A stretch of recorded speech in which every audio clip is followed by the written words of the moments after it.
A study on weight loss revealed this week that women who participate in a weekly diet program lost 50% more weight, snacked less, and bought more fruits and vegetables than women in general, which just goes to prove my new theory: Richard Simmons is gay. After numerous requests, the National Institute of Health has finally granted funds to the University of New Mexico in order to test mice for the deadly hantavirus. Although I'm sure the government would have acted a lot sooner if instead of mice, the hantavirus was killing off rich white guys.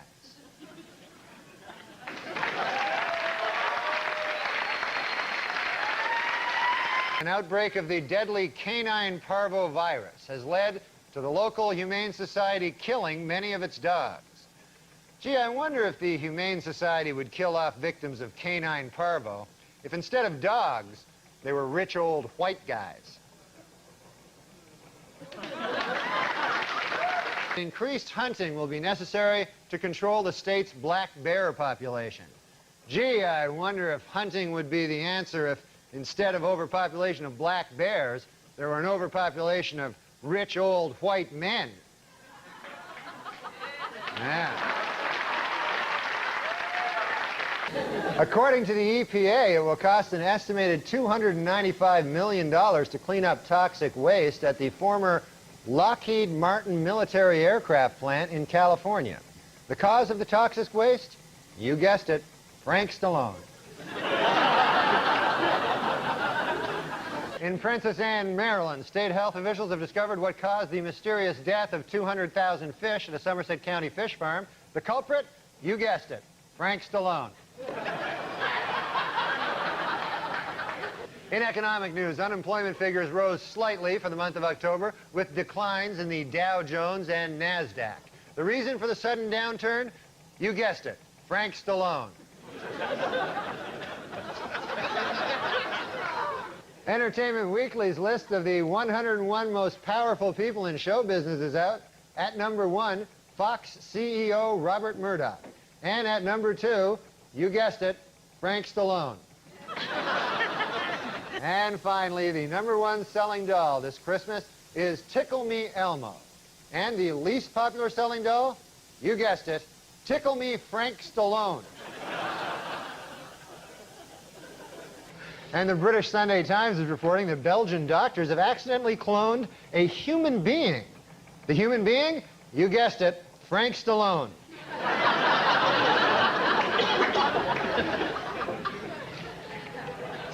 Recent photos sent from the Galileo space probe orbiting Jupiter's moon Europa suggests that it meets the conditions necessary to support a primitive life form.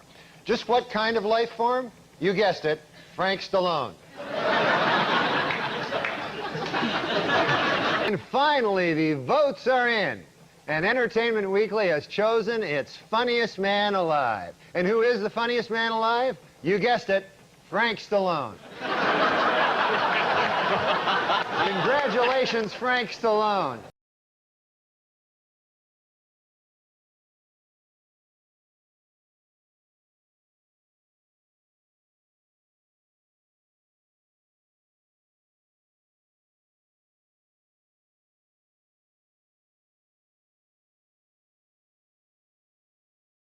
Across the Great Plains, harsh weather and hungry boll weevils are the cause of one of the worst cotton harvests in years. Or so the Germans would have us believe. Last Sunday's National Hockey League game between the Buffalo Sabres and the Tampa Bay Lightning was postponed due to record snowfall in Buffalo. Or so the Germans would have us believe.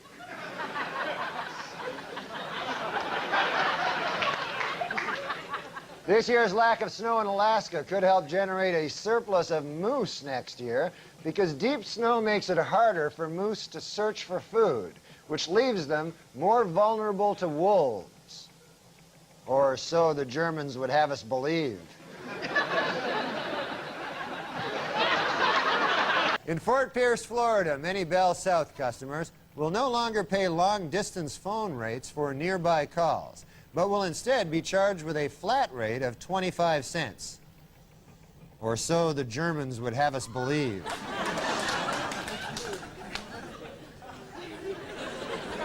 In Little Rock, Arkansas, a consumer group is proceeding with a petition drive to get a proposal on the November ballot that would exempt food from state sales tax. Or so the Germans would have us believe.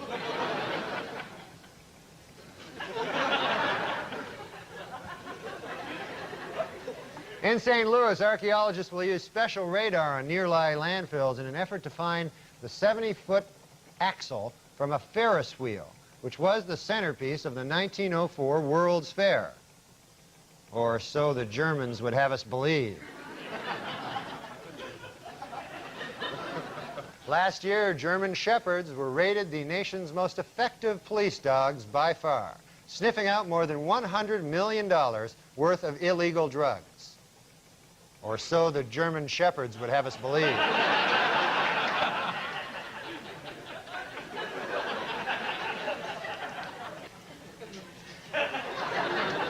Technical glitch of some sort there.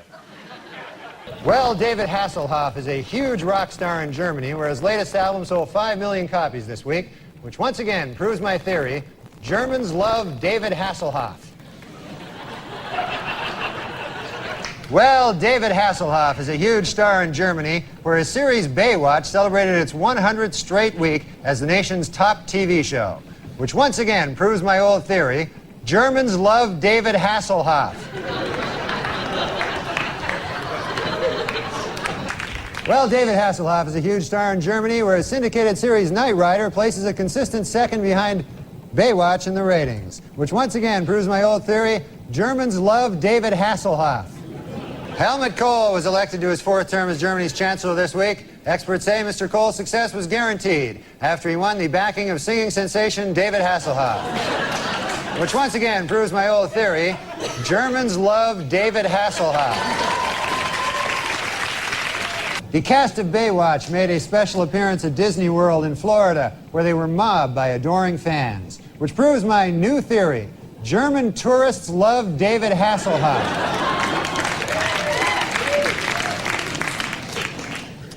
Fergie, the Duchess of York, turned down a guest appearance on the hit show Baywatch.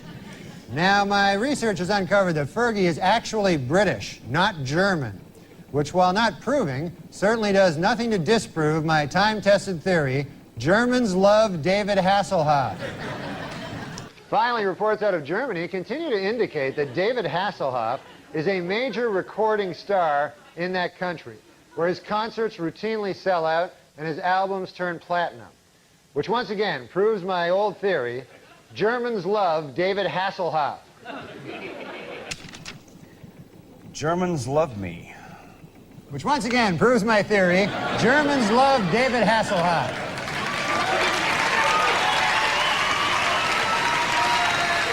And that's the news. See you next time. Thank you, David. I'm not afraid of everything. I'm afraid of very few things. Like what?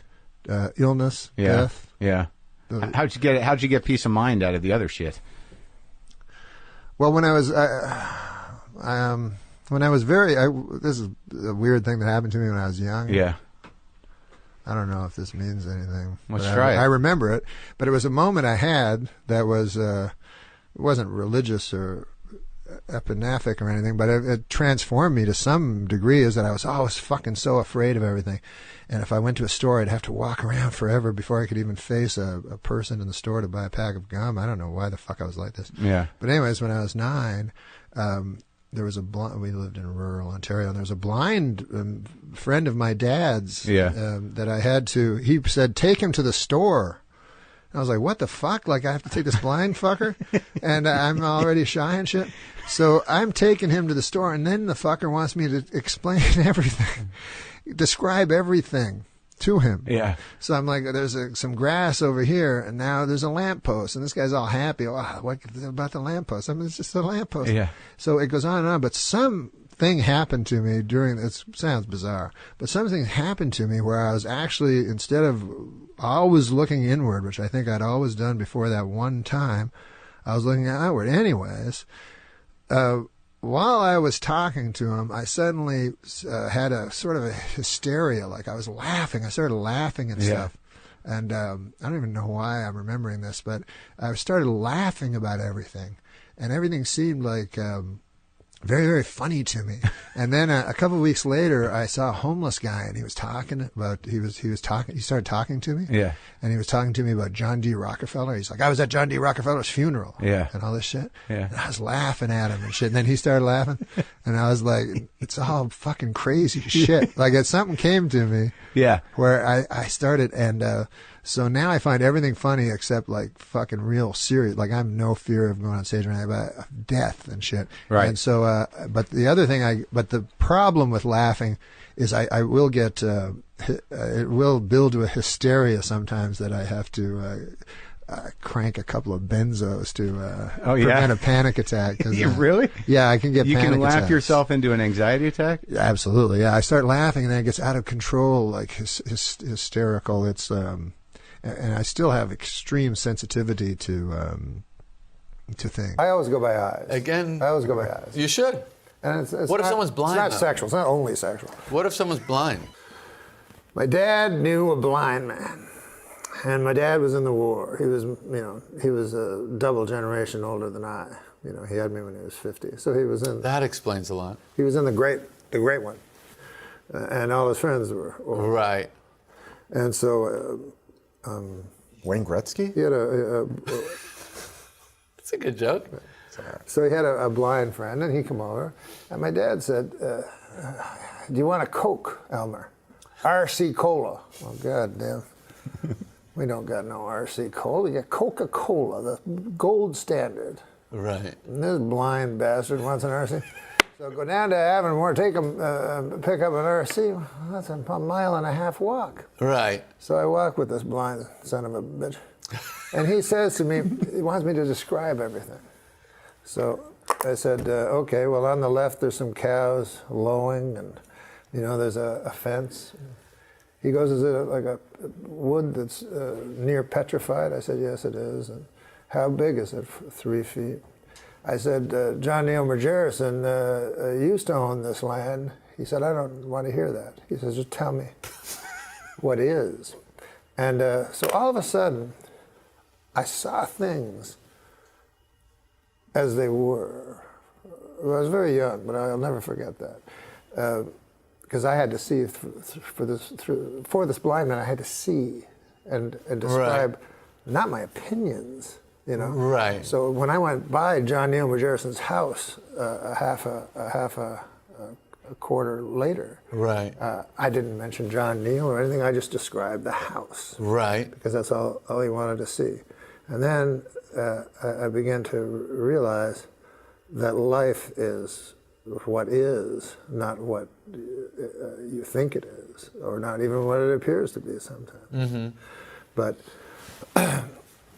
I think you would agree that your life or my life is just a series of facts, a series of incidents. It's not what you dream or hope or believe, it's what you do. I would say the exact opposite. What do you think it is? First of all, you mean to tell me this does not end with we suddenly realize, why the hell are we getting this blind man a different brand? That's not the punchline? Oh, no, there's no punchline. Oh, my God. I thought I was expecting being... it. Yeah, that was Didn't you see a million textbook. miles away? 1,000%. Why are we getting a different brand Coke for a blind man? That's not where we're going? Well, he didn't. His sense of taste was expanded. He doesn't drink it through his eyes. I guarantee you could fool a blind person with an off-brand Coke.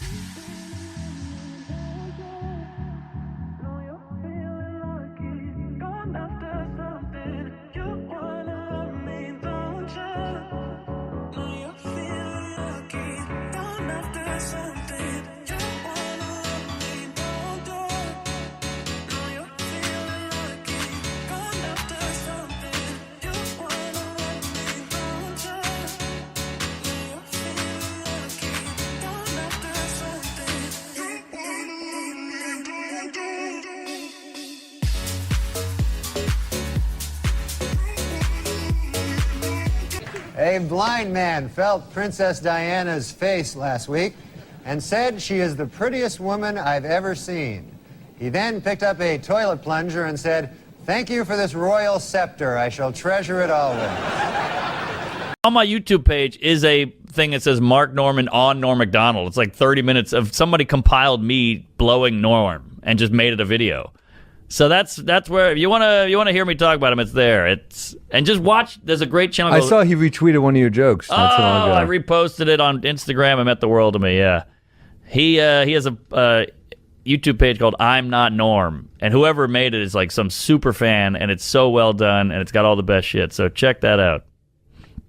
I'm Not Norm. You know, there's a videotape which will really sums up Norm that you can find on YouTube, where it's Norm shits on his producer. And some lunatic compiled all the times Norm has said crazy things about me. But one of the clips I was watching yesterday, and I can be filthy on your show, right, Adam? Go ahead.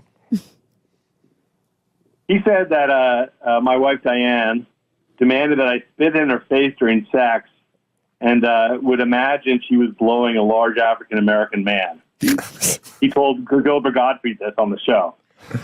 I have visions of your name side by side on a wedding cake. You, Shelley, will be with Norm for the rest of your life. I'm not Norm. You're not? Well, maybe I'm not the norm. I'm not camera friendly. I don't wear clothes that fit me. I'm not Norm Macdonald. I don't even know who Norm Macdonald is. I'm Kevin Nealon, and that's news to me.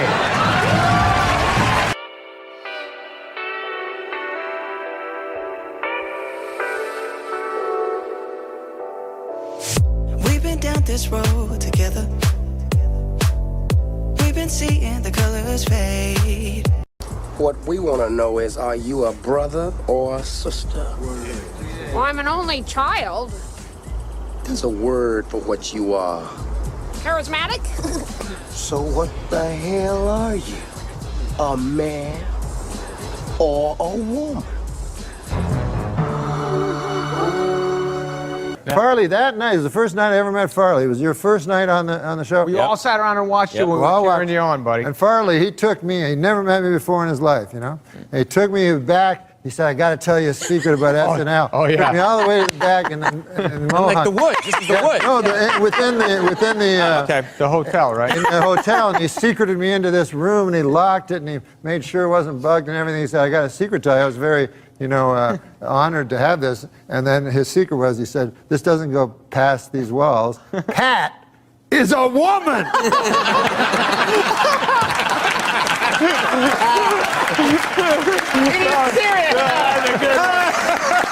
Tell me your history with Norm. Well, Did you guys date? No, not date. Oh. He good for you, by the way. He was mean to me in a terrible way. Oh, on my when his first show on SNL, there was a sketch, and they wanted to change something, and I didn't want to change it to that line. And he came up to me in the makeup chair and said, "Your problem is you're not funny. You're just not funny." He said that to me. I'd been on the show for 4 years. He was just started it. I think it was his first week. Okay, there's a better part of the story. So then, of course, I didn't like him. Norman can be rough. I really didn't like him. And then I was about to leave the show anyway. It was like just one more reason to get the hell out of here. Mm-hmm. And but I was very, very good friends with Laurie Jo Hoekstra, who he was always, right. very much. They're friends for years. I don't even know if is that the woman in his life? Yeah, or is I don't actually even she's know. She's his handler, Lojo, as he refers to her. Lojo. And she's been with him for for a million years. Since back then at SNL in like 93. Yes, yeah. and I always loved Laurie Jo, and it was a very tumultuous friendship then, and I just really didn't like him. And then I left the show, and I just really didn't watch anything for years. But some people would talk about how funny he was, and I would see him occasionally, and I had a bias, obviously, Sure. because I had this traumatic thing. Then at the 40th reunion, Norm came up to me and he said, "I just have to apologize to you. That was a terrible thing to do. I can't believe I did that terrible thing." And I said, "Oh," and then that meant a lot to me. And then after that, I could watch Norm stuff, and I realized he's hysterical. Yeah. Okay, so it was like I was able to emotionally let it in how great and funny he is. That's an interesting comment on there is some gateway to your sense of humor that goes through personal I know, feelings. that's embarrassing because it's very narcissistic. But that's everybody, though. I mean, like... Christ, I can't tell you how people just hate my humor now. And I think, oh, that's a pretty good joke. And I try to figure it out, like, sometimes, where somebody will over-like a joke and somebody will under-like a joke. And I'll see the finer gradation that was a decent joke. It probably should have hit right in here. And I could see, I said, oh, I see. It really isn't an involuntary gesture. There is some price of admission to get through to really convulse somebody. Yeah, and it's about their biases towards you. Yes, it's true. Well, I'm glad Norm came around because it seemed like a particularly... He was probably scared shitless, too. Everybody's a little scared over there. Yeah, exactly. No, I mean, I'm sure I've had bad moments there as well.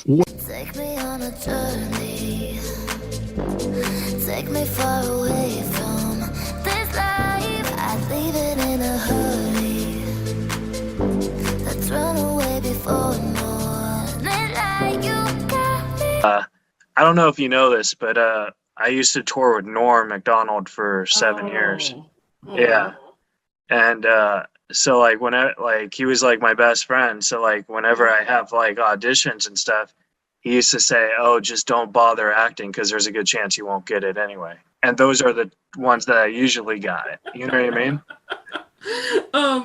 Hold on, I have to hide my self view because if I'm on camera, I look at myself, which is weird. Okay. Oh, by the way, I don't promote the video. Oh, okay, no, that's okay. Do whatever you want with it. But I'm just saying, for me, I become distracted by myself. Yeah. Wow. Well, Norm. I saw your tweet, and I wanted you to know that he loved you very much because when I was that meant a lot to me. That's what made me do it. I'm not doing interviews really, but it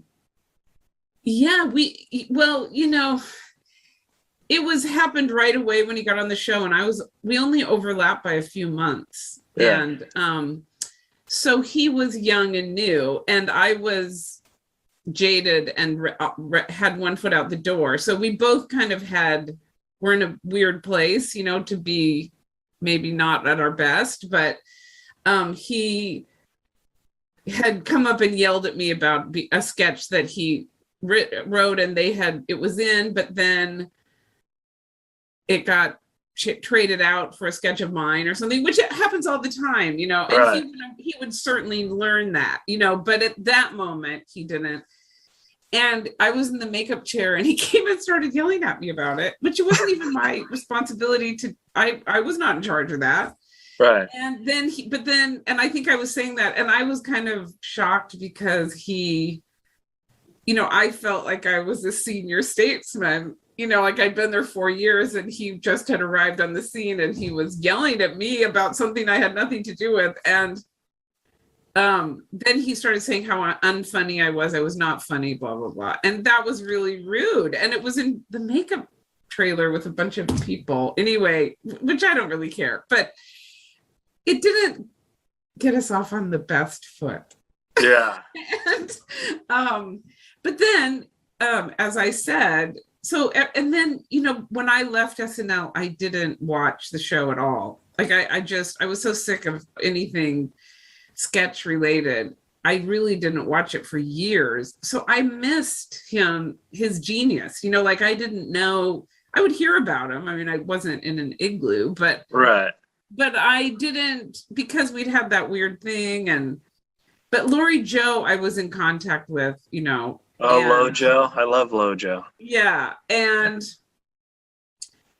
I suspect it was her that made him, come around maybe, or rethink it. Or maybe he didn't, maybe he rethought it 1 week later. I have no idea. I don't know. But I just know that it wasn't for years later that I see the sketches of him and realize what a real comic genius he was. I mean, really. I mean, just so good. And like going to the reunions, I realized that he was so good. Like, I'm so out of it. I'm like, somebody's old aunt who's like, what's up with the kids now?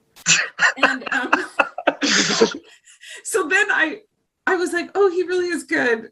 And I actually didn't hold it against him. I feel even bad saying it. But then The only reason I put that tweet out there is because I thought it was so big of him to come to me and say, I think I said something to you that was mean, when we first met, and I'm so sorry, and I think you're great.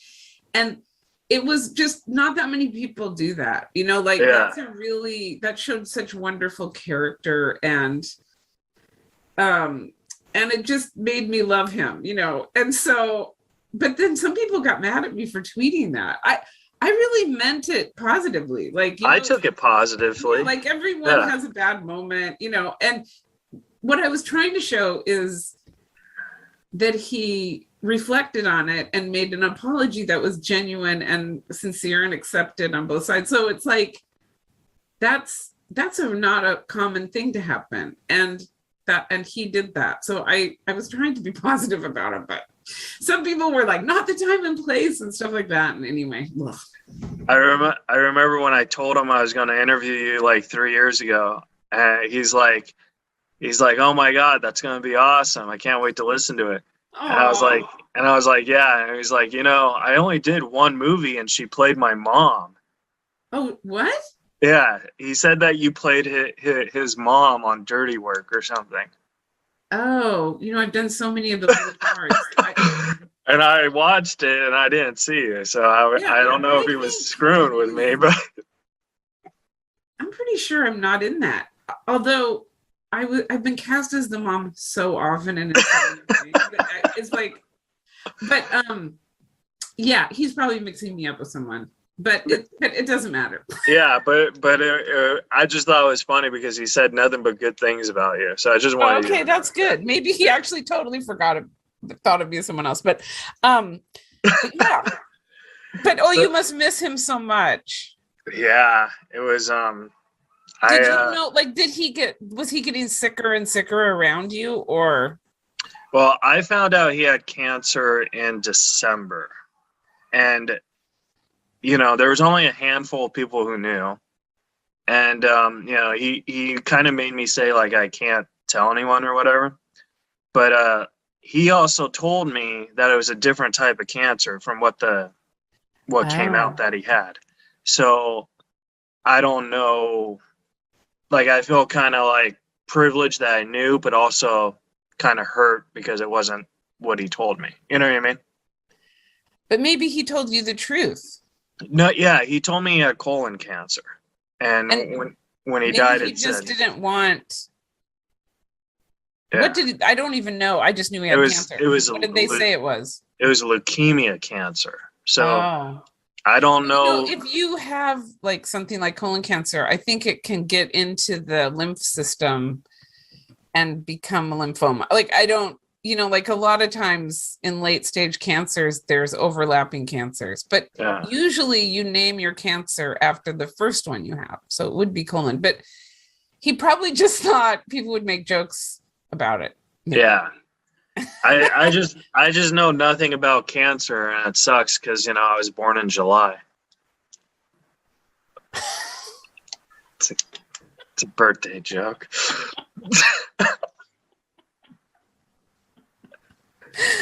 Okay, that was a good one. It took me a moment. Oh, thank you so much. It's so good to hear you laugh. Company, take a look. I'm Dina Eastwood, and I live in Carmel, California. Morgan is my 15-year-old daughter. God bless America. Give me that. I have a stepdaughter named Francesca Ruth. Are you nude? Yeah. And I have a great supportive artistic husband. I'm married to Clint Eastwood.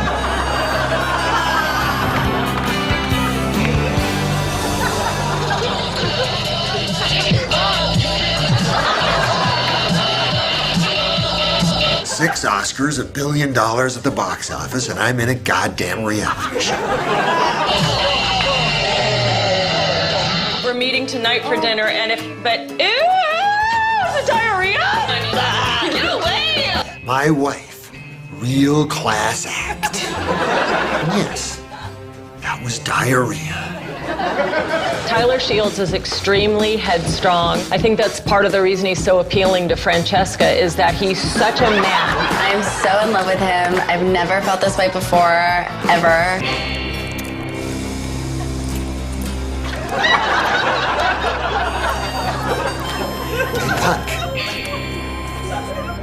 Talking to you, punk. Hey, punk.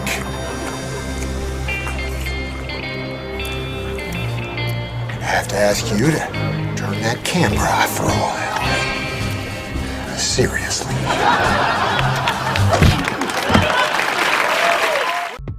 Know the end is day, nobody's gonna change. You won't ever leave. On my mind again, I'm still not tired of it. Can make you want me. And I may act okay, say things will stay the same. Say I'm all. Well, maybe you'll tell us about your best misdemeanor arrest then. I've never made a misdemeanor arrest either. Then what the hell gives you the right to become an inspector when there's men have been out there on the street for 10 or 15 years? Meanwhile, O.J. himself may have some explaining to do. For months, he has denied hiding financial assets, including valuable sports mementos, from the Brown and Goldman families. But earlier today, Simpson pal A.C. Cowlings was stopped as he tried to leave the country. In the backseat of his Bronco, police found O.J.'s Heisman Trophy, disguised with a tiny fake beard. More bad news for O.J. Simpson. This week, a Los Angeles court ordered him to turn over his Heisman Trophy to the Goldman family. In addition, the same court may order Simpson to surrender a coffee mug inscribed, "World's Greatest Husband."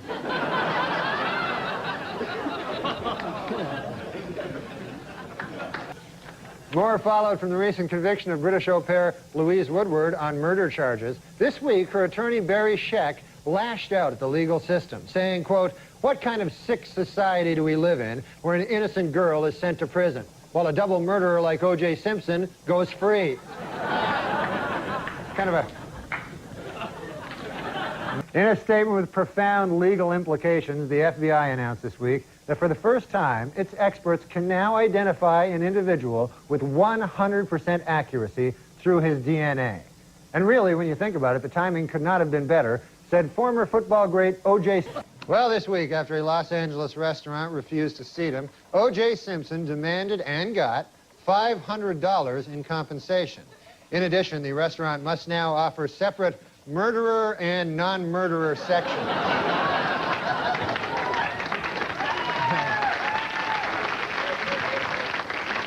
Not going to be good, but he was adamant. You know, Warren finally acquiesced and made the change. Never understood why he had to go. I would say that was just a really, really bad call. I think it was it must have been the O.J. joke. Well, it is finally official. Murder is legal in the state of California.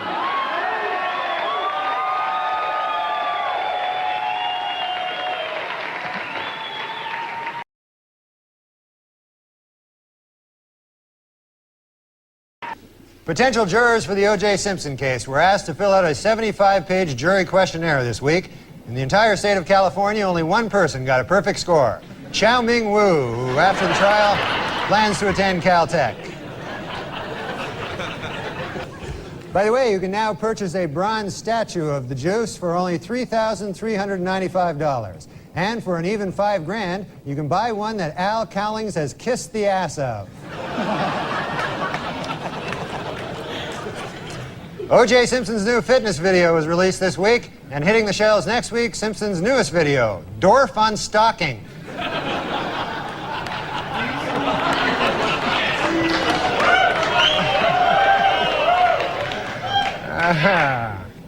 The crowd is torn.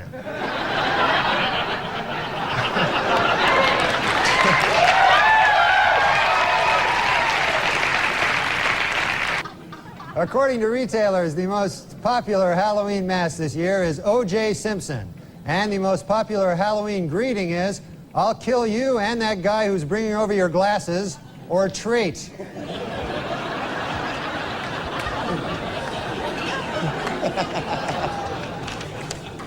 And the Pope came out with a book this week, which contains a series of essays examining faith and morality in today's secular world and the changing role of the Catholic Church as it approaches the 21st century. The book is entitled, "God Himself Told Me That O.J. is Guilty."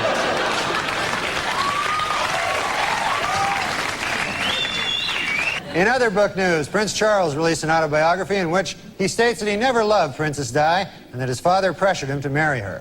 The book is entitled, "A Of course O.J. did it. I mean, come on.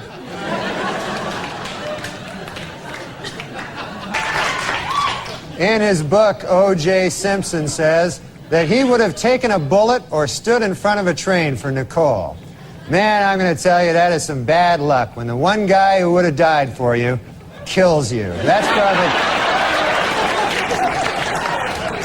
You don't get worse luck than that. And O.J. announced this week that he's coming out with a new book called I Want to Tell You. And if it's successful, O.J. will work on yet another book entitled From Football to Prison, My 25 Years of Showering with Other Men. And finally, in honor of the 50th anniversary of their first publication, Random House will be releasing special commemorative issues of many Dr. Seuss classics. The first to hit the bookshelves will be Green Eggs and Ham and O.J. is Guilty. Judge Ito was interviewed this week by a local TV station in Los Angeles. Asked by the interviewer if it was appropriate for a supposedly impartial judge to be on TV with his case still pending, Ito said, "Maybe not, but how appropriate is it to kill your ex-wife?"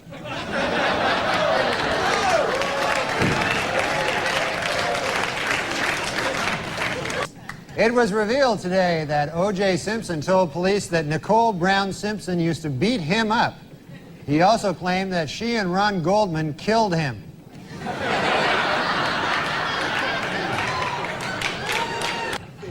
O.J. Simpson's lawyers have decided to skip hearings on DNA evidence and go right to trial. Asked why they did this, the lawyers replied, "We want to get O.J. acquitted as speedily as possible so he can get back to doing what he does best, killing people." Well, let's get to O.J. O.J. Simpson's lawyers say they don't want the families of Nicole Brown and Ronald Goldman in the courtroom during the trial. They're afraid the presence of the family members will just remind O.J. of how much more killing he still has to do.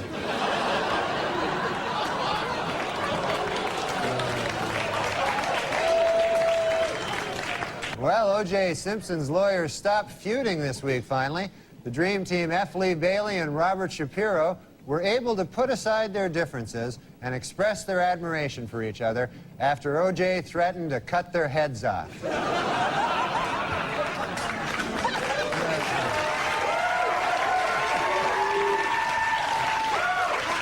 According to the National Transportation Safety Board, sleepy truckers are responsible for 1,000 deaths a year. In second place, O.J. Simpson at 2 deaths a year. It was revealed this week that defense lawyer Johnny Cochran once abused his first wife. In his defense, Cochran said, "Hey, at least I didn't kill her like some people I know."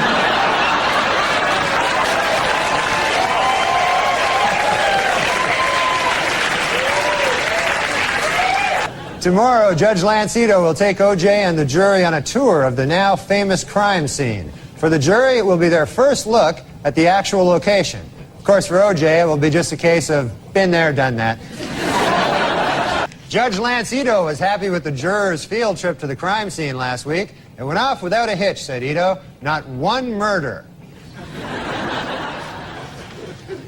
O.J.'s pal Al Cowlings now has a 1-900 number. For $2.99 a minute, Cowlings will tell callers that O.J. is innocent. And for $3.99 a minute, he'll try to do it without laughing.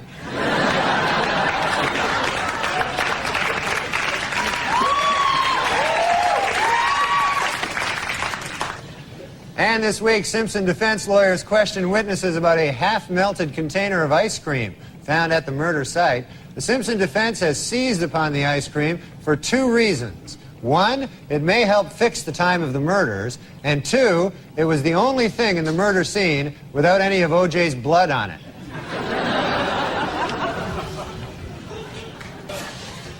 To illustrate the point that their client is running out of money to defend himself, O.J. Simpson's lawyer said this week that if he had to do it over again, after killing his victims, O.J. would now rob them as well.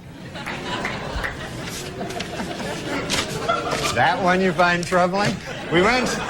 F. Lee Bailey said this week that if the defense only knew what Ron Goldman's last words were, they might be able to find the real killer. You know, if you ask me, Goldman's last words were probably, hey, you're O.J. Simpson.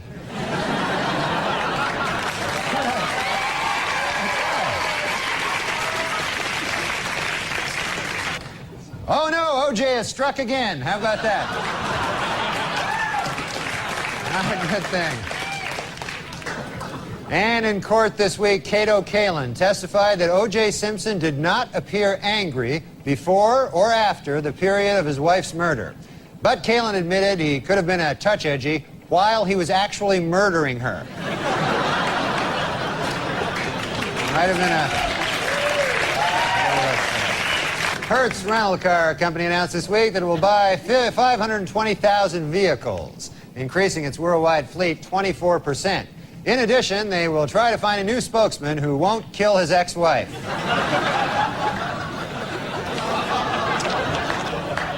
This week at the O.J. Simpson trial, the infamous bloody glove was finally introduced into evidence, and O.J. didn't help his case any by blurting out, "There it is, I've been looking all over for that thing." That's that glove. And a new shocker in the O.J. Simpson trial. This afternoon, Judge Lance Ito dismissed yet another juror, a 45-year-old African-American male, for failing to tell the court that he had once worked for Hertz Rent-A-Car and that he had once held Nicole Brown Simpson's glasses while O.J. killed her.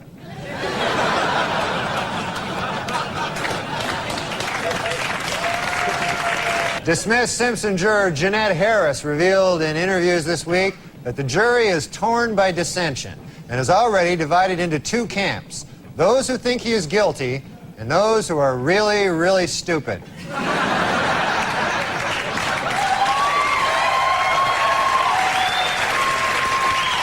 A bad week for the prosecution at the O.J. Simpson trial. Under intense cross-examination by defense lawyer Barry Scheck, LAPD crime expert Dennis Fung admitted that he may have contaminated the crime scene when he accidentally dropped a big bucket full of O.J.'s DNA.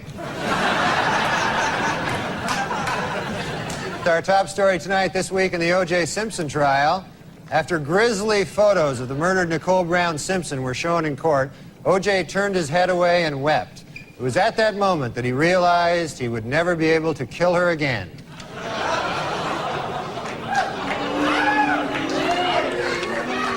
Well, in a questionable move by the defense team this week, O.J. Simpson demonstrated how to stab two people at the same time.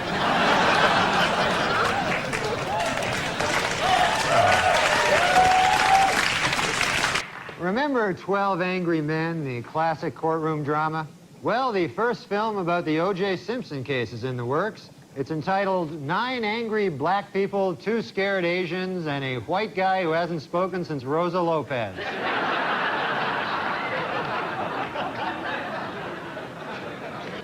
Testimony during the final week provided some spellbinding moments. In a brilliant move during closing arguments, Simpson attorney Johnny Cochran put on the knit cap prosecutors say O.J. wore the night he committed the murders. Although O.J. may have hurt his case when he suddenly blurted out, "Hey, easy with that. That's my lucky stabbing hat."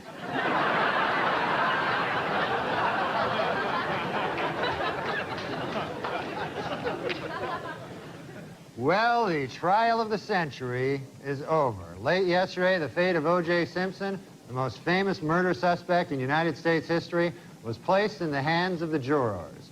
They must now decide whether to free him or get all their heads cut off. Thanks, I'm Norm Macdonald, and now the fake news. Well, it is finally official. Murder is legal in the state of California.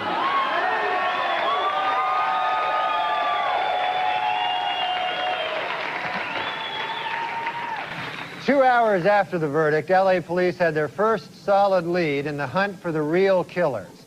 A new witness has come forward who saw 3 men fleeing the crime scene the night of the murders. Police have released this sketch and would like to hear from anyone who has seen these 3 individuals.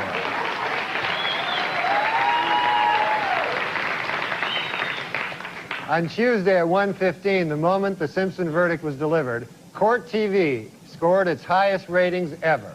An hour later, the channel went out of business. Well, that covers the main developments in the O.J. Simpson case this week. And after all, other important things are going on in the world. Now more O.J. Simpson.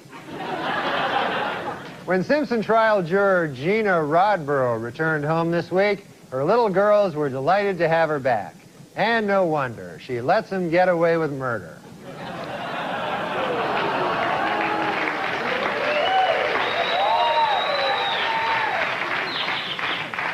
Our top story tonight. Following his shocking acquittal 2 weeks ago, O.J. Simpson vowed never to rest until the real killers of Nicole Brown Simpson are brought to justice.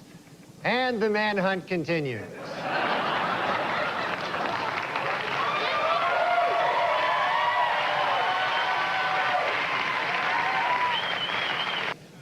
After initially vowing never to rest until his wife's killers are brought to justice, O.J. Simpson this week changed his pledge slightly. He now vows to have sex with hot-looking models.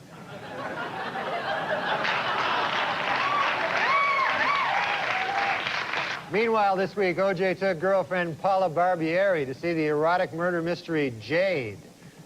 Other moviegoers took the couple's presence in stride, though they did become uncomfortable when O.J. repeatedly shouted out, "You call that a stabbing?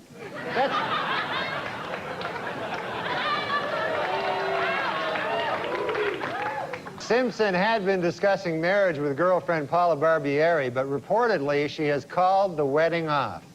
Her fear was that if they married, she would be brutally murdered. And then someone would try to pin it on O.J.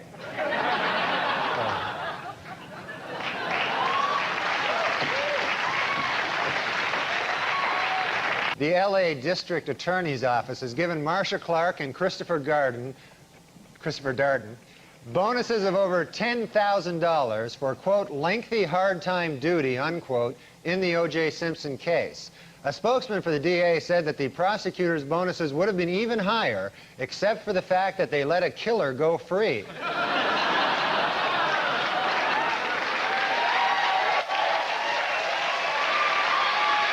According to a report out this week, O.J. Simpson is still extremely angry that Robert Shapiro began writing a book while he was defending the football legend. However, Simpson is extremely pleased that he got away with killing his wife and that waiter.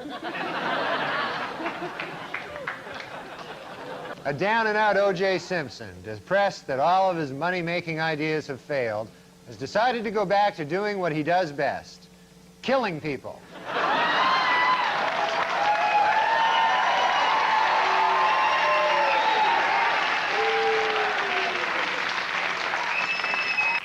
In a surprise move, O.J. Simpson has offered to give an interview to CNN with, quote, absolutely no ground rules.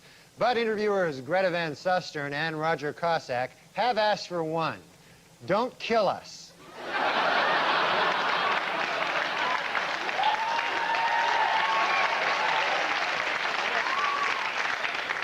In sworn testimony this week, Paula Barbieri admitted that she had broken up with O.J. Simpson the very night Nicole Brown Simpson was killed. Boy, that had to be a tough day for O.J., huh? First he gets dumped by his girlfriend, then Colombian hitmen kill his wife. Man, that's...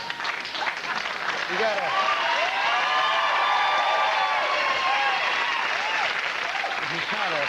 In an effort to raise money for his enormous legal bills, O.J. Simpson this week began marketing a video which attempts to prove his innocence. Should the tape not sell, Simpson has a backup idea, his very own video of the actual murders themselves.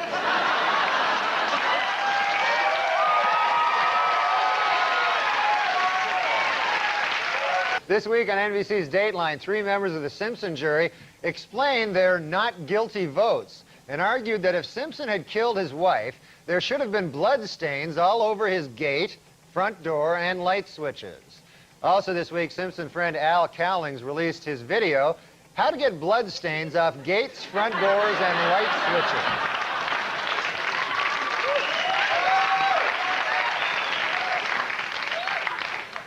In his civil court deposition this week, O.J. Simpson denied under oath that he ever punched, kicked, or slapped his ex-wife Nicole. Oh, great. As if O.J. isn't busy enough tracking down the real killers. Now he's got to track down the real wife beater, too. This guy is crazy. And in Brentwood, O.J. himself was spotted manning a lemonade stand with his daughter, Sydney. Asked by reporters why sales were so poor, O.J. replied, "Beats me," and then he went back to cutting lemons with a giant knife.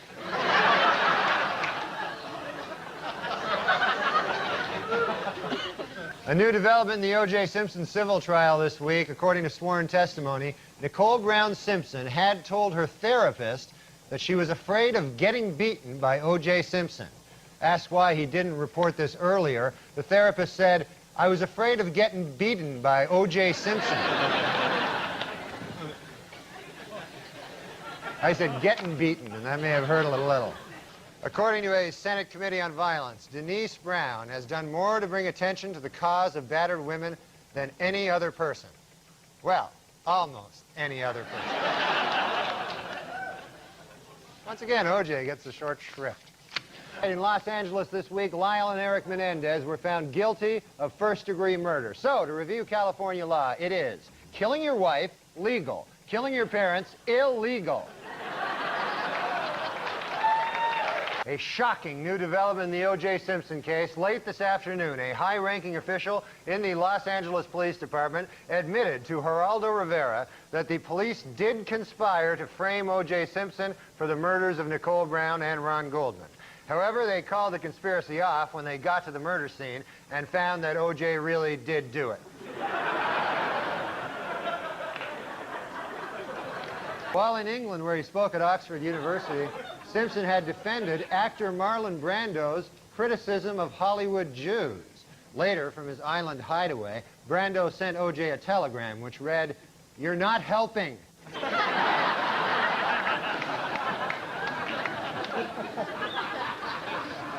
Arriving back in the U.S. after his week in London, O.J. Simpson was asked by a reporter why he hadn't spent Mother's Day with his children. A visibly annoyed Simpson replied, "Idiot, I didn't spend Mother's Day with my kids because I killed their mother."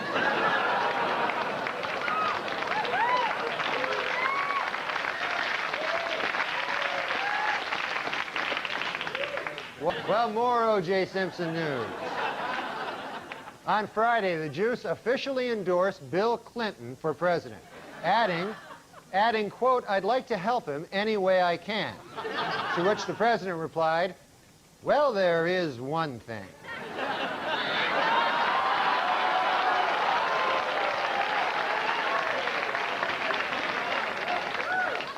In Los Angeles this week, the defense suffered a setback in the second O.J. trial when Simpson was ordered to turn over a secret videotape which lawyers say contains proof of his guilt. What's on the tape? The first O.J. trial.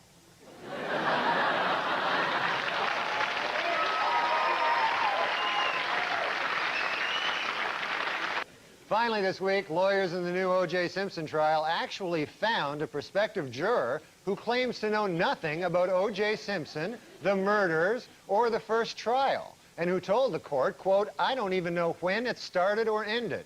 Unfortunately, the man had to be disqualified when it was learned that he had been a juror in the first O.J. trial. During a recent interview on 2020, longtime O.J. Simpson friend Robert Kardashian said he now believes Simpson may be guilty. Though he did add that had he believed O.J. was guilty at the time, he never would have agreed to hide his bloody clothes and knife. At his civil trial in Los Angeles this week, O.J. Simpson attorneys began their case with an attack on Nicole Brown Simpson's character. Outraged Brown family lawyers responded, quote, "Nicole is a victim. No matter what she did, she certainly did not cut her own throat." To which Simpson's attorneys replied, "On the contrary, that is precisely what we intend to prove." At the Simpson civil trial this week, O.J. and Fred Goldman got into an explosive shouting match. Mr. Goldman bellowed at O.J., "Don't give me that damn look," while O.J. shouted back, "I wasn't even looking at you. You're just mad because I killed your son."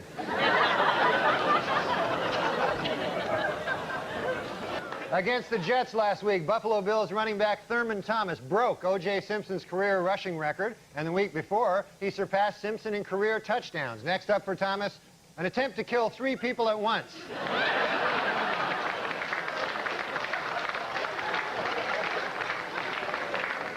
O.J. Simpson was in a different courtroom this week, attempting to regain custody of his 2 children. In order to prove to the court how much he loves his kids, O.J. pointed out, quote, "Hey, they're still alive, aren't they?"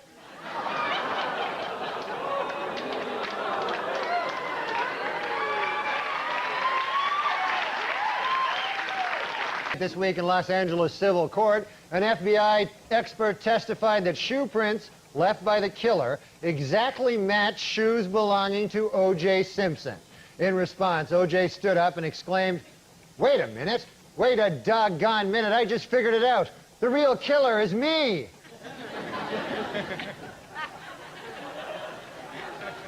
According to researchers in Australia, koala bears have fingerprints so close to those of human beings that they could easily be mistaken by police at the scene of a crime. It should be noted, however, that the research was funded by O.J. Simpson. So,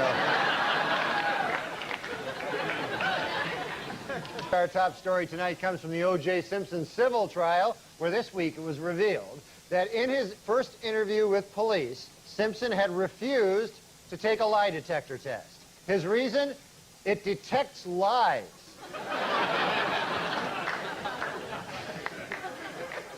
This week at the O.J. Simpson civil trial, the focus shifted from the defendant to the alleged character flaws of Nicole Brown Simpson. Attorney for O.J. hammered away at her lifestyle, citing sexual promiscuity, drug use, and the fact that she married a double murderer.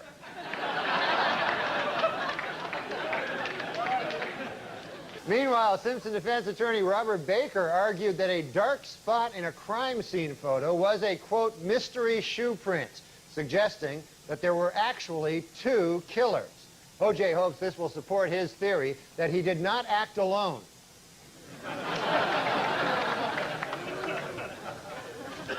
In dramatic testimony this week at a civil trial, O.J. Simpson said he didn't commit suicide only because, quote, "My mother told me you don't go to heaven if you kill yourself." Oddly, his mother did say, quote, "It's okay to kill other people."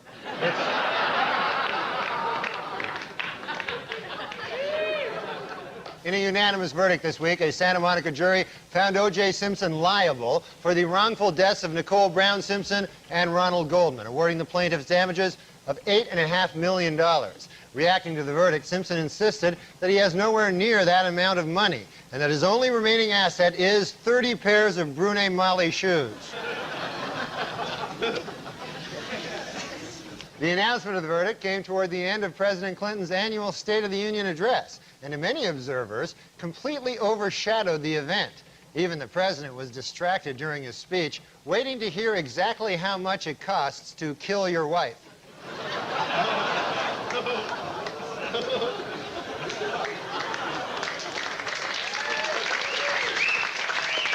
Our top story tonight, this week at the civil trial of O.J. Simpson, the jury, which had earlier found him liable in the deaths of Ron Goldman and Nicole Brown Simpson, this week tacked on an additional $25 million in punitive damages. On hearing the news, Simpson declared, quote, "This is far from over." Asked to clarify that statement, O.J. said, quote, "I'm going to kill more people. What do you think I meant?" The first place in Weekend Update's Most Romantic Valentine contest goes to David Dellafera of Kearney, New Jersey. Yesterday, Mr. Dellafera, who works as a fireman here in the city, climbed the ladder of a fire truck up to the 3rd floor office window of his girlfriend, Alexandra. There, with a dozen roses and a wedding ring, he proposed to her in front of all her co-workers. Congratulations, David. And coming in last place for the 3rd year in a row, O.J. Simpson. At a book signing in New York this week, Fred Goldman once again offered to forget the millions owed to him by O.J. Simpson if he would simply admit to the Brentwood murders. A visibly annoyed O.J. responded, "Why in the world would I do that when I have no intention of paying you anyway?" More bad news for O.J. This week, HarperCollins reached an agreement with the Brown family to publish his late wife's diary. Especially troublesome to Simpson is this final entry. "Dear Diary, I have to run now because O.J. is here to murder me. And also the guy who returned my glasses. I think he might murder him, too. Also this week, a California newspaper revealed that O.J. Simpson was awarded custody of his children mainly because a court-ordered psychological test showed that he is a loving father. It should be noted, however, that the same test also showed that he was a loving husband.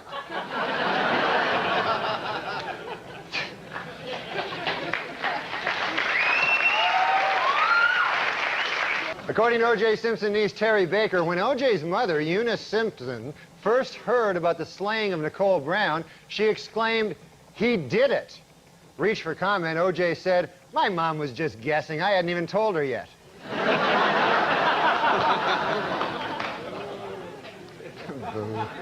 Like I saw a one-woman show once by a woman. Mm-hmm. And, just one? Yeah, only one. And she was like, well, my mother had breast cancer, you know, and now I have breast cancer. And I'm like, well, it's everybody. Like, they think it's so special when everyone gets cancer and dies. Like, that's not great. What if we just ended the podcast? But it's almost like the height of narcissism to think that you're going to you're going to be so brave as to talk about it in person, right? Whereas all you're doing is just garnering sympathy for yourself. Well, I guess that's true. How's that brave? It seems cowardly to me. It seems much braver to me. Like, I remember Richard Farnsworth was an old character actor, and he did a David Lynch movie called The Straight Story, and riddled with cancer, you know, his last movie, and very frail. And it's a fantastic movie if you ever get a chance to see it.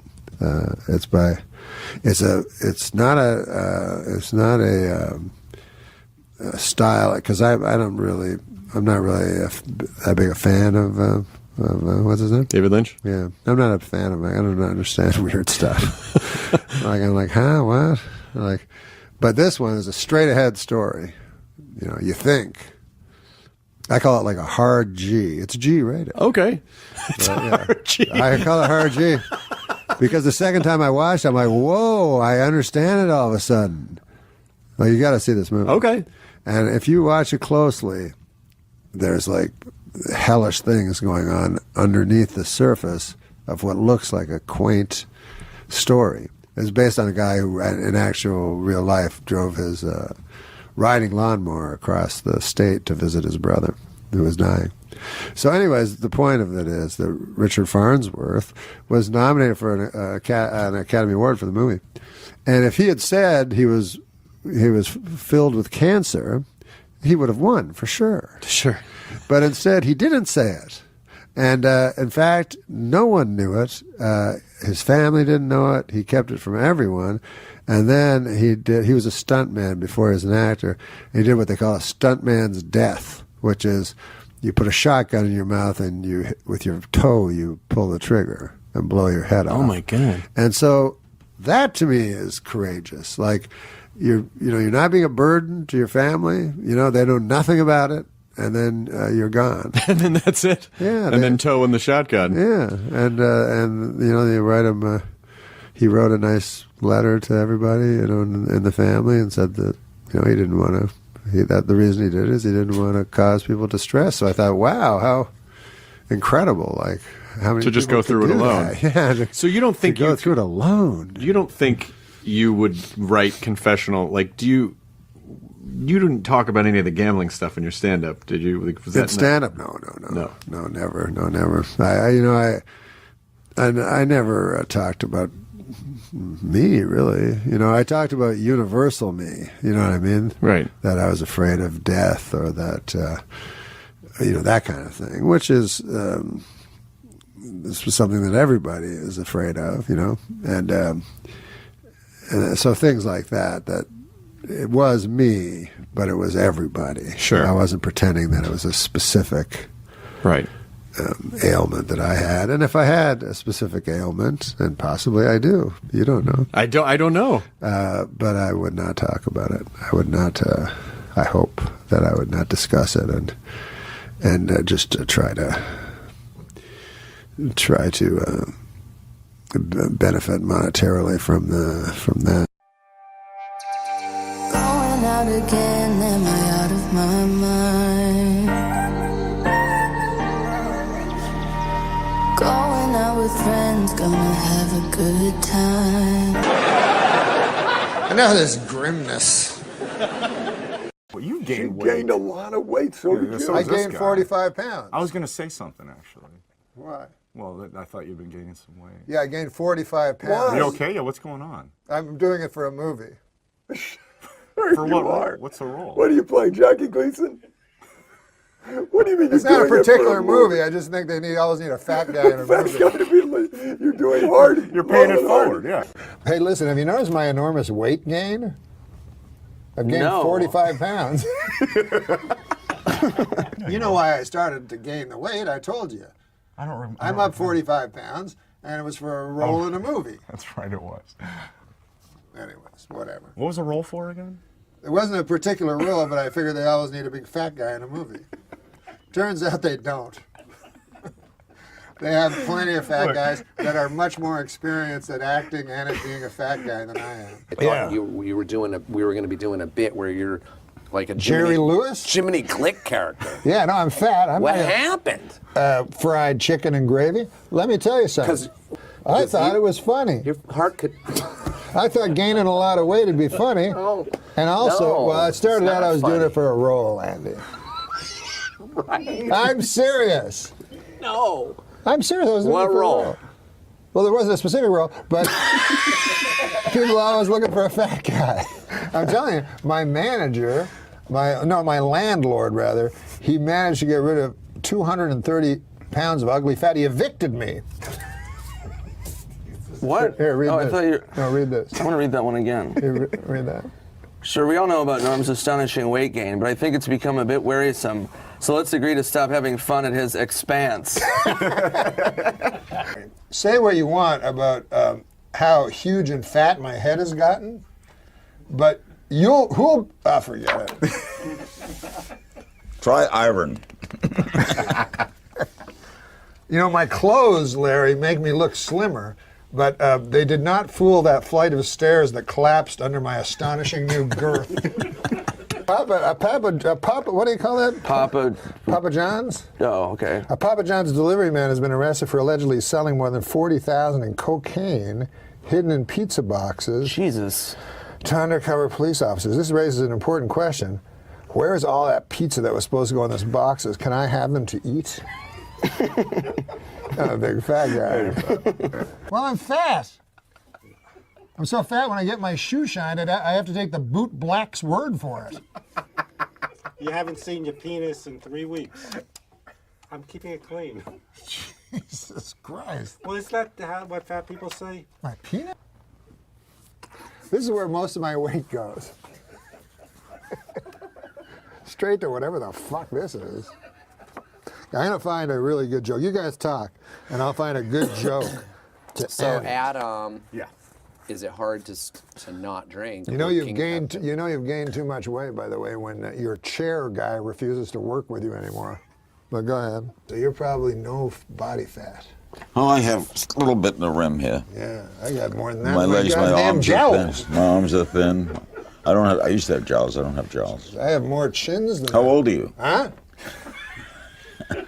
How old are you? I say I'll be 50 in October. I'm going to lose it though. Yeah, it's the heaviest I've ever seen. And since I've gained it, I sweat like a you sweat like a whore in church. I don't mean to be What? I don't mean to be filthy, but A whore in church. yeah, she's nervous, so she sweats You're because sweating like a Chris the Dorner Lord- in a Big Bear cabin. Okay, come on. Well, I'm just... That's racist. little bit of My a only chance of drinking losing belly. 15 pounds is if I went to a British casino. To be honest with you, I don't know. This is what my doctor told me. I go to my doctor, right? Right. I say to my doctor, Doc, what's going on? My doctor says, you are fat. I said, how fat am I? He said, you're so fat that if you don't stop, within a month you could have a heart attack or stroke. That's not funny. He's not a comedian. No. I was expecting a joke. You're expecting a joke? Yeah, I thought it sounded like yours. From my cardiologist? I guess. Well, the doctor did say sometimes the fat moves to your brain and you get dementia. Yeah, that might be the lard. My doctor told me I should start juicing, you know? You mean... But the problem is, I don't think he meant ham juicing. What? Yeah, I squeezed a ham and I got some juice out of it. Oh, I thought you... All right. I thought you were going to, you know... Stupid. Really? Hey, news media, leave Kim Kardashian alone, will you? She's pregnant. Of course she's gonna gain weight. And if anyone knows about rapid weight gain, it's me. You know, I went to see the doctor about it, and he told me to open my mouth and say oink. I thought that was a little out of line, Tom. Now listen, seriously, you can be as cruel as you want about it because I'm not being cruel. I'm trying to help you. I'm trying to be your friend because thank you. Your heart could seize up. That's or what my whatever. doctor said. He did? He said it was alarming. Oh my God! You know what my doctor said to me, Andy? He said, I said, okay, enough of this, you know? He said, okay, open your mouth and say oink. I'm like, come on. You know, I may have told you this, but my doctor's getting very rude. The last time I went to him, he said, open your mouth and say oink. I mean, I think we've come to the fact you need to find a new doctor. I need to find a new. This guy sounds like a real asshole. New internist. Why do you continue to swear? I don't know.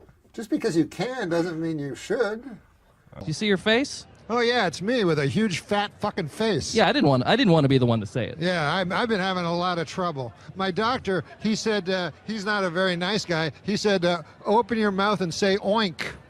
Yeah, you need to get better insurance, Norm. Insurance?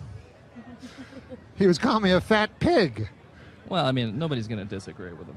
Oh, chasm. I'm sorry, Norm. I've got an acid tongue. You do. You're an acid-tongued Arab. Most guys try to lose weight. Right. But I try to become a huge fat guy. So anyways, he said, that's not funny. He says that's alarming. I think it's funny. I think it's funny too. Yeah, it's pretty funny. But he said that it's quite alarming and that I'm in a lot of trouble. And I said, well, I think it's funny, and I'm the comedian. What did you? I'm not eating well. Yeah, I know that. I understand. What did we? We don't need video evidence of that. We don't need to go to video, but.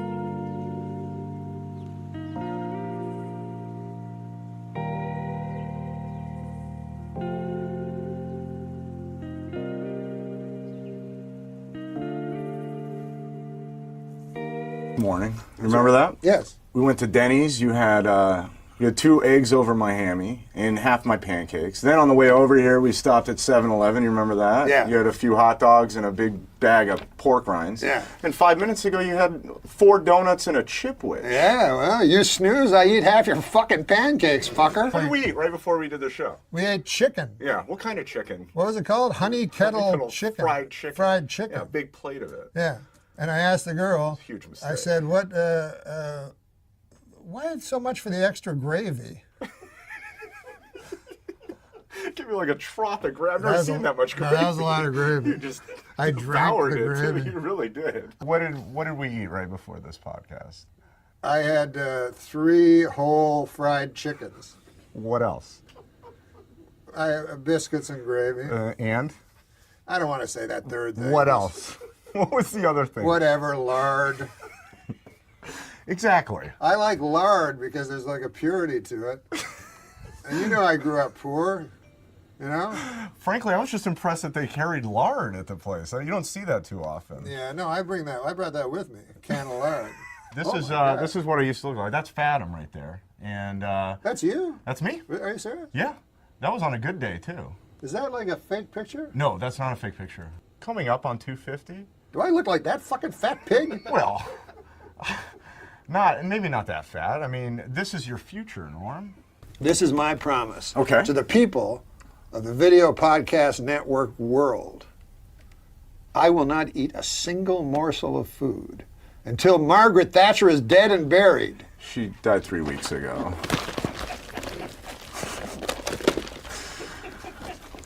We'll be right back with Larry King.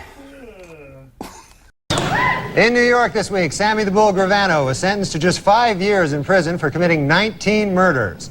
You better be careful, though, because New York has just passed a tough new law. 20 strikes and you're out.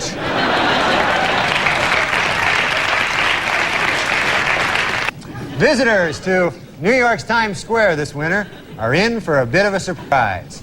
Crazy people will be shooting at them.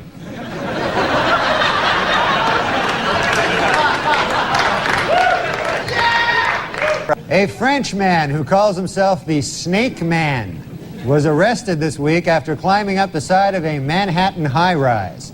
Yep, he climbed right up the side of a high-rise, just like a snake.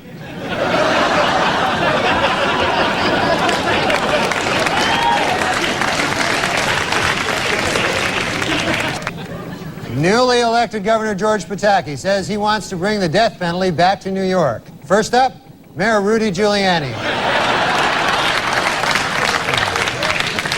Well, more bad news for Governor-elect George Pataki. An audit reveals that due to years of lax security, New York's reservoirs are, quote, 90% urine.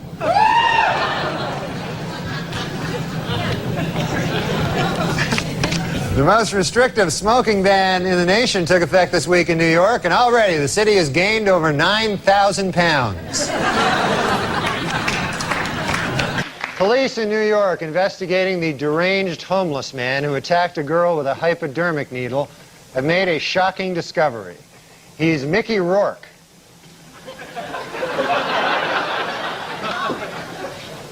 Well, New Yorkers were asked in a recent survey what they thought of the new slicked-back hairdo Princess Di displayed on a recent trip to the city. 38% of New Yorkers approved, 45% disapproved, and 17% said, "You stopped me for this? Now I'm going to shoot you." This week, New York Senator Al D'Amato repeated his claim that during the Second World War, Switzerland aided the Nazi war effort and helped launder money stolen from Jews.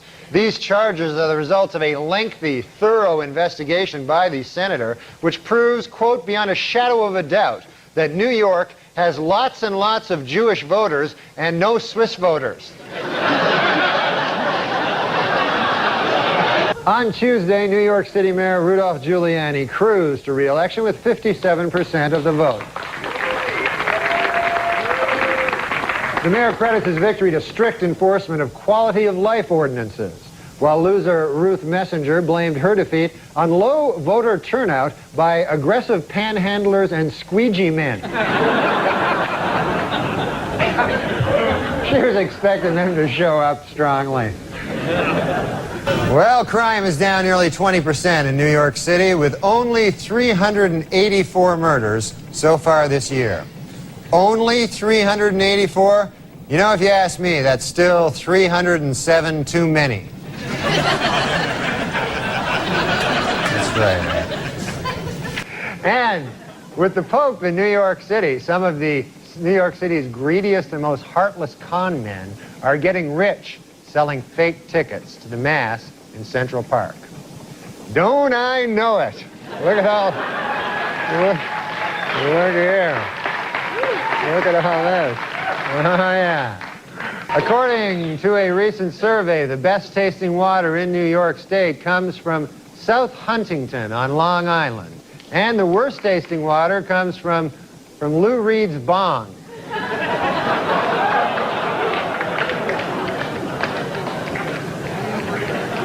Finally in the news, what is America's most honest city?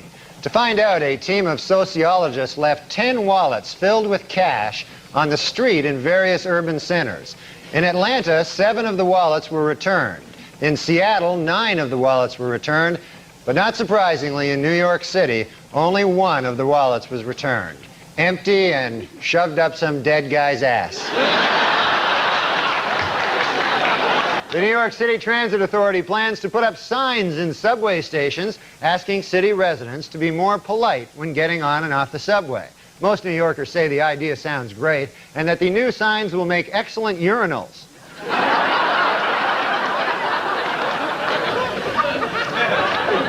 Basketball superstar Michael Jordan has scored a slam dunk with his new men's fragrance, selling 1.5 million bottles of Michael Jordan cologne in the first 2 months. No, the scent does not smell like Michael Jordan after a game. It smells like Patrick Ewing. So it smells good. Well, after a 15-year absence, the New York Yankees are back in the World Series.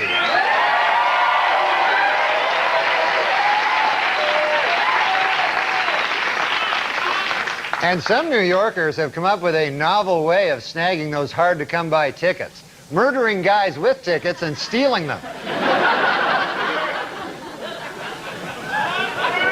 Earlier tonight, the New York Yankees defeated the Atlanta Braves and won the World Series. As a result, Atlanta Mayor Bill Campbell will send a bushel of delicious Georgia peaches to New York Mayor Rudolph Giuliani. Had the Braves won, Mayor Giuliani would have sent Mayor Campbell a bushel of delicious New York crack. Well, the New York Yankees are the 1996 World Series.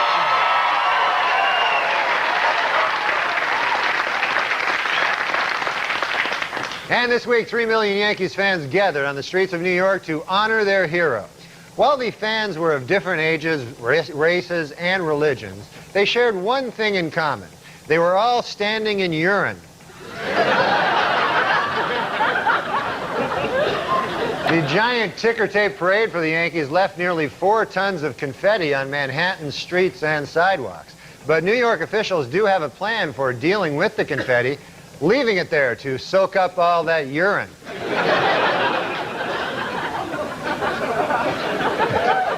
The New York City Taxi Commission named the 10 worst cab drivers in New York City. Mohammed Zaman, Akbed Alab, Yasser Abdul, Ali Rakima, Malik Gassagi, Himyar Lakmid, Sarbit Karim, Jazi Hassan, Zakadan Nosagi, Samud Abdul Nasir. And the second worst offender is Abdul Ahmed Zakali. This week is Taxi Cab Appreciation Week, so to all you taxi cab drivers out there, I'd appreciate it if you'd take a shower once in a while. How'd that go?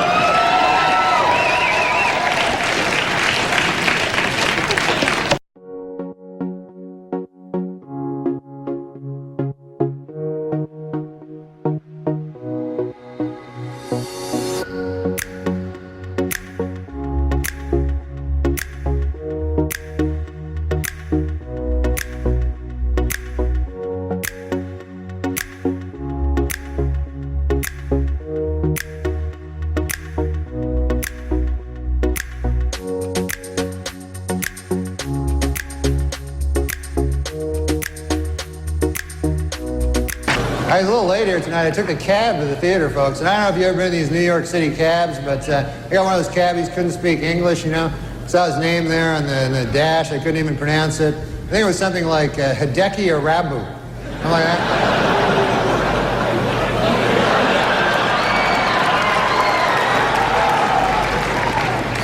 Arabu's been having some trouble, man. They fired his translator. Steinbrenner fired his translator. And people see that as cruel, you know, but I don't know, you know. I mean, if you're not doing well in Yankee Stadium, you know, do you really need a translator? Do you want that, you know?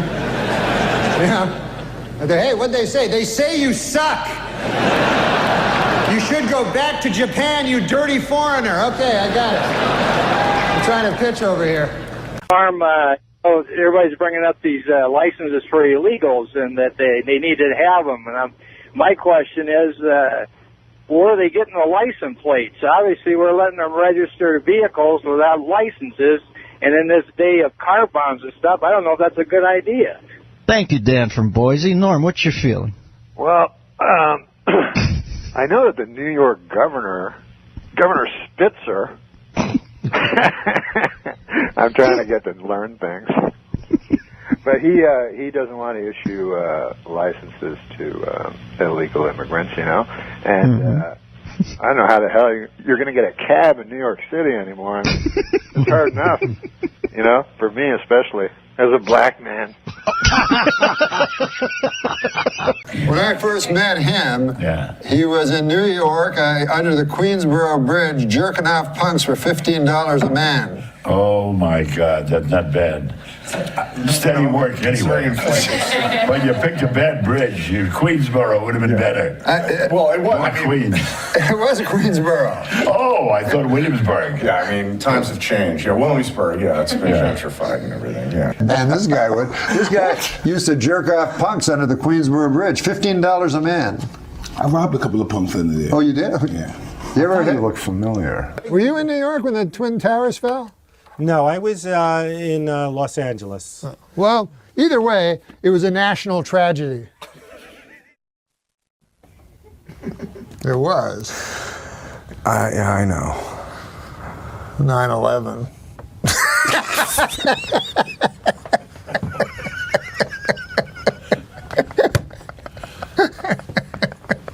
We're going to go to hell. I'm sick of these kind of characters. I think we should kill Hitler. Me and you, go suicide, kill him. Yeah, it was like he died 50 years ago, probably. Did he? I didn't even know he was sick. But I did want to bring up Norm Macdonald first, if you don't mind, and your thoughts on somebody who I'm sure you've known for quite some time. Well, I didn't know he was sick at all. It's sad. And one of the guys who loved him and always had him on the show, is a huge fan, is Jay Leno. And Jay's with us. Jay, how are you, sir? Good. I mean... Horrible. I didn't even know he was sick. Were you aware of that? Sudden. No, I didn't know he was sick. You know, he kept it all inside. Yeah. And, you know, he was a private person. And I had a really tough reaction to this one. I didn't have no idea he was even sick. This guy is my favorite stand-up, and I was shocked. I didn't know he was even sick. For obvious reasons, we lost Norm Macdonald this week, which was just, I had no idea that he was even sick. Did you know he was sick? No. Absolutely stunned. Had no idea that Norm had not only been very ill, but been very ill for a very long time. None of us had any idea. I'm used to say goodbye, nothing new to me. Baby, I'm trying to survive, and I know that you believe in a world with happy endings. So tired of pretending that joke after his death, it'd be something along the lines of, I was relieved to find out that I died of cancer and not that O.J. Simpson killed me. Yep. I think it would be kind of like the epitome of an afterlife joke from Norm there. How great is Josh Brolin? Oh, he was amazing. Such a good guy. And before we went out, Josh Brolin looked up at the audience and he went, "Well, fellas, let's shut these fuckers up." And it was like the end of the Wild Bunch. Where it was like, let's go! This is gonna bomb! It was like very liberating. That guy's a man. Yeah. Have you seen that Coen Brothers movie, the last one? Hail Caesar? Yeah. No, I have not seen it. An army of technicians and actors and top-notch artistic people are working hard to bring to the screen our biggest release of the year.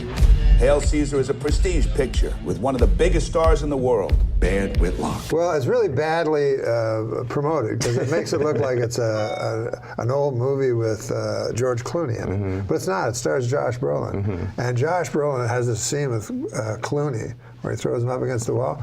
And this guy's so manly, Josh Brolin. I mean, it's literally a square job, you know? And he's so, like, cool looking, and he just makes Clooney look like a woman.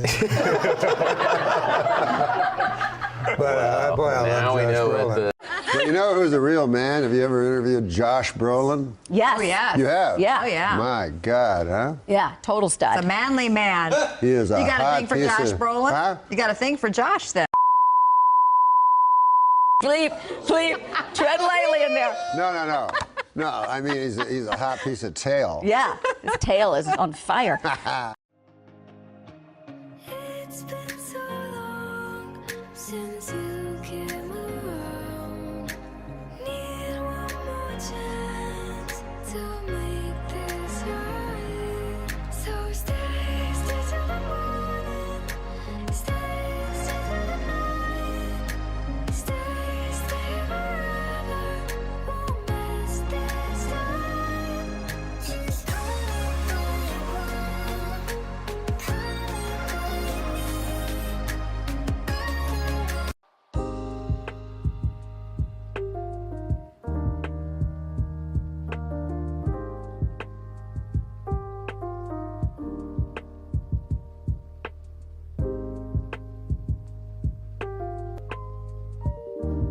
The artist formerly known as Prince says he now wants to be known as simply the artist.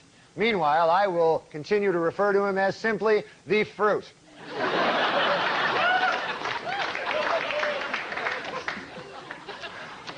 In other music news, several major acts are on tour this month, including the Counting Crows, Metallica, and the Fruit.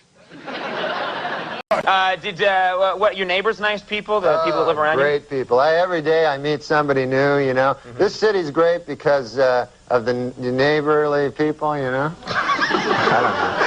But I did meet one neighbor, interesting story, you know, that this guy, he just moved in, you know, next door to me. So I'm always one to meet the neighbors.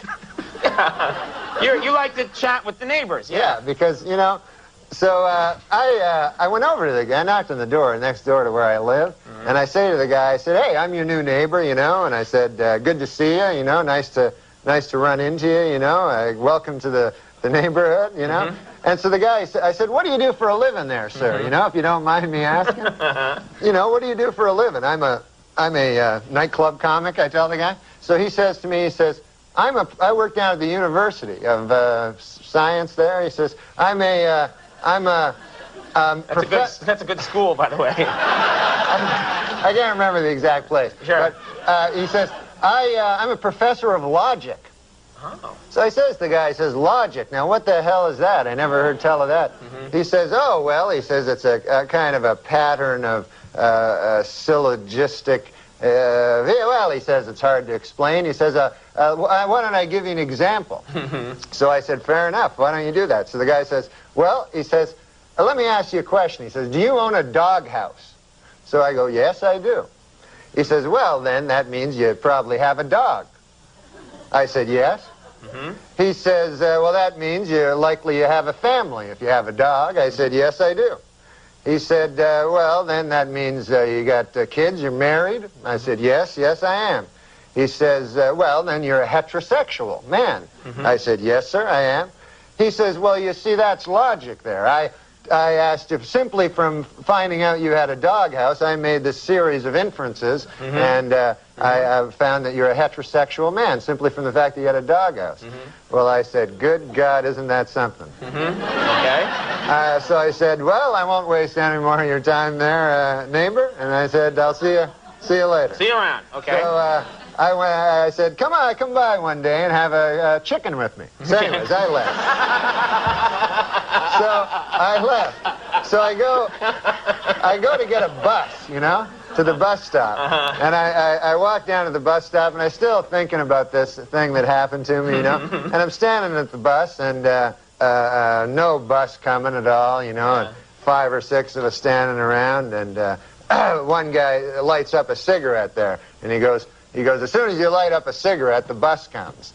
And he smokes the whole damn cigarette, no bus comes. Right. So I said to the guy, well, that theory really worked, huh? And the guy goes, well, sometimes it works. Anyways, the guy goes, what's new with you? I go, well, I had an interesting thing happen to me today. I said, I met my neighbor. And he goes, oh, yeah?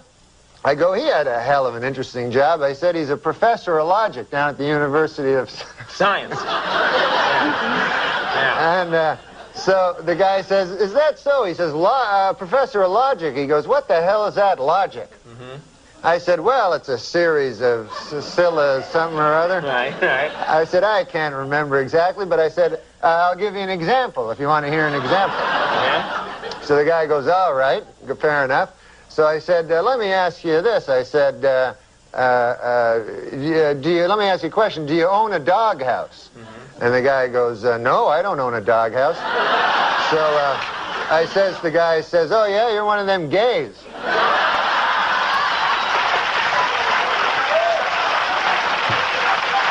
And it worked, right?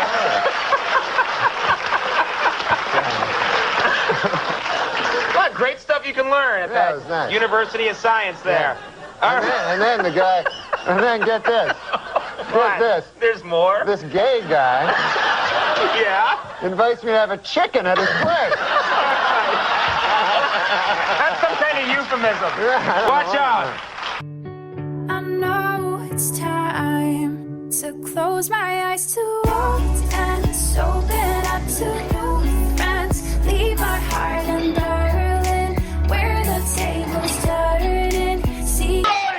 talking. One said, here, Murphy, in a pub, and a fella walked in a lovely suit. He said, look at that suit that fella's got on. I bet that's worth a lot of money. I bet he's an accountant or something like that. No. He said he's probably an agent. Look at that suit, that's lovely. Well, a fella went in for a piss. Some of these Irish fellas went in with him. He said, we were just admiring your suit. He said, you must have a very, very good job. What do you do? He said, I'm a doctor of logic. He said, what the fuck's that? He said, I'll explain it. He said, have you got a goldfish? I have. He said, is it in a bowl or in a pond in the garden? No, in a pond in the garden. There's 6 of them. He said, my logic now tells me, if you've got a pond, you must have a fairly big garden. He said, I have. I've got a very big garden indeed. He said, right. Now my logic tells me, if you've got a big garden, you've probably got a very big house. 3, 4 bedroom? He said, I've got a 4-bedroom house. He said, now, my logic now tells me, if you have got a 4-bedroom house, you've probably got maybe 4 or 5 children? He said, I've got 5 children. He said, my logic now tells me, if you've got 5 children, your sex life is very good. He said, it's the best. The best. He said, now, my logic now tells me, if your sex life is good, you don't masturbate. No, don't wank at all. He said, so now you see that's logic. From a goldfish, I found out that you don't wank. He said, that's fucking marvellous. Elsie, when it's happened, he's made, he said, what does he do? He said, he's a doctor of logic. He said, what's that? He said, I'll fucking explain it. He said, have you got a goldfish? He said, no. He said, you're a wanker. Now, this is good.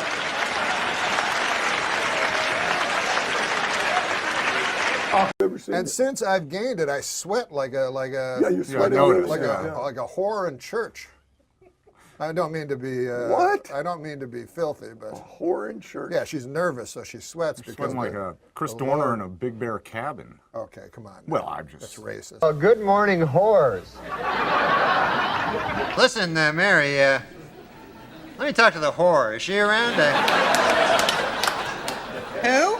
The whore. I think her name was Leek or Lisi or something. It was one of them weird names. I want to kill Leisha. Well, she better be careful then. Hey, wait a minute. Leisha, that's the whore. No, you can't kill her. Listen, Margaret, put on the whore. No, I thought she was a whore. I could have got my nose bit off by a Saigon whore. Got some news for you, whore. I'm packing up and moving out of this dump. I'm fine. Bronze like you were a dime a dozen. I'll see you in hell, baby. That's still cute? Mm-hmm.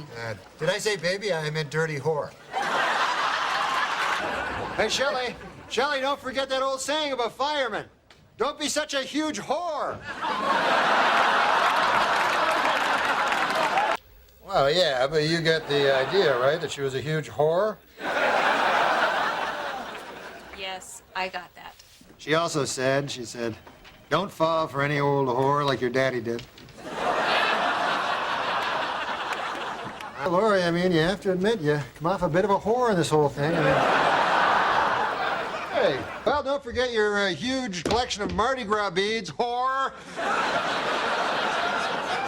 Who do you love?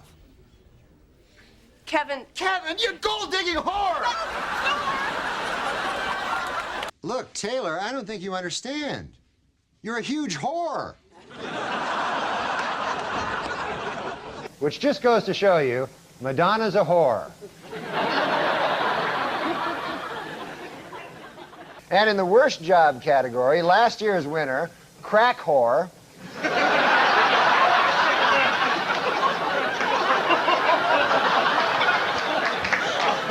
has lost its spot. The new worst job is assistant crack whore. There's only one occupation where the person does not keep his job when he wins the lottery. You know what that occupation is? No. Crack whore. That was amazing. You pulled it out. I was worried about you for a minute. I thought you were in deep trouble. I thought you might get backed into a corner have a lot more pressure on you and then not have anything. I know.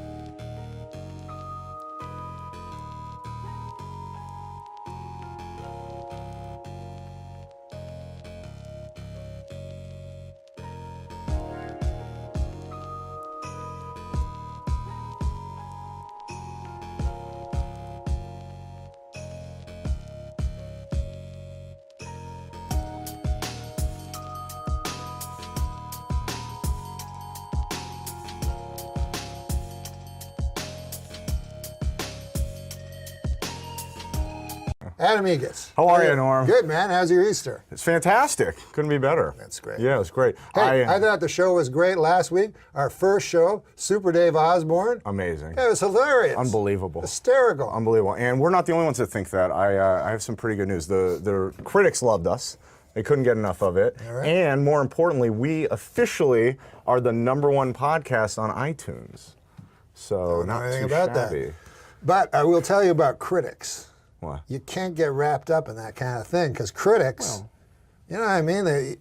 They're just one guy's opinion. Right. That's just one guy's opinion. Yeah, that's true. You know what I mean? Like what I like about the computer is it's interactive. Do you know what that means? Yeah, sure. It doesn't matter if you don't. I didn't either before today.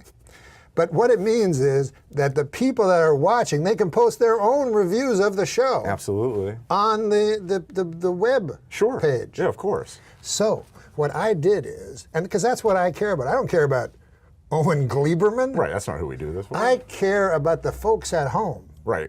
And so Daniel Kellison gave me a big bunch of comments. These are comments. Oh, cool. From the internet. Oh, From great. People that listen to this. And I haven't read any of these. I'm just going to read them. Oh, I can't wait to hear some. Let's hear some. I'm going to read them live because this is a live show. I don't want to do pre-stuff. No.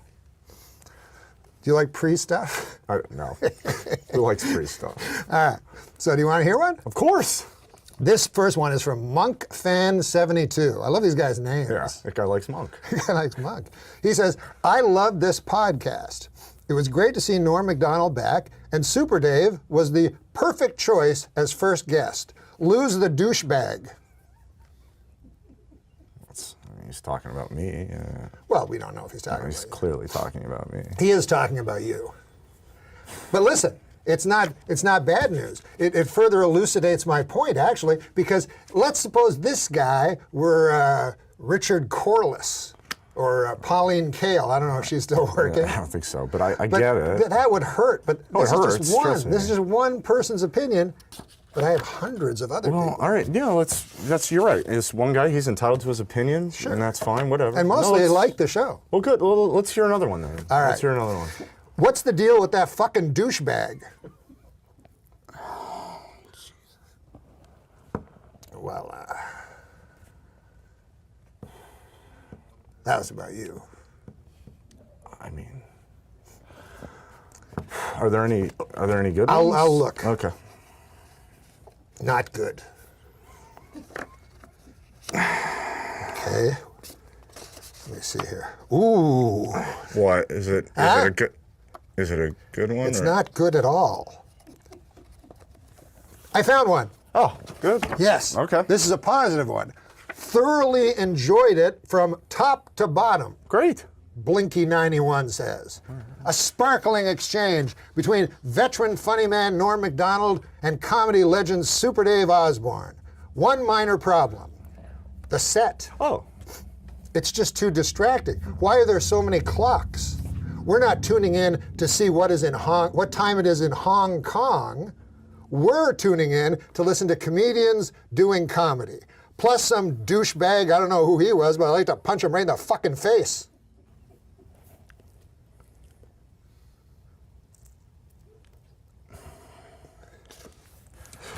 Okay, I mean, we don't need to know what the people think. Well, no, I mean, it's hard, Norm. It's hard. I'm not used to this. You know why? Because you're just new to the whole I think that's part of it. show I mean, business also, thing. Oh, yeah, that. You know what it reminds me of? Huh. I read in a book one time about Saturday Night Live, which I was on. Yeah. And when it started out, Chevy Chase retired, then Bill Murray came on. Mm-hmm. Nobody liked Bill Murray. Nobody liked Bill Murray. Unfathomable today to shocking. think that. Shocking. But they did not like him because he was new. You understand? Well, I get it. I mean, that makes sense. So what he did, it was very famous. He went on TV. Yeah. He talked right to the camera, right? Yeah. And he introduced himself to the folks. Did it work? Said who he was. Of course it worked. Oh, yeah, it was Bill Murray. He's Bill Murray. He's probably the most successful guy ever to come out of the franchise. Maybe you're right. So why don't you just look at your camera All right. and tell the folks who you All are? right, I'll give it Introduce a, all right, I'll yourself. give it a shot. There you See if it works. I'm Adam Egat. I work at the world famous Comedy Store. I'm the manager over there. Before that, I was a manager at the Tempe Improv, and I don't know what I'm doing, I'll be honest, and I'm not an actor, I'm not a comedian, but I'm just going to try my best, and I'm going to do the best I can, and I hope the people watching at home will give me a chance to I don't know, just give me a chance. And I did this as a favor to Norm. I'm not an actor and I'm not a comedian. This guy says your face looks like a cunt. I can't even change that. It's not the first time I've heard that, but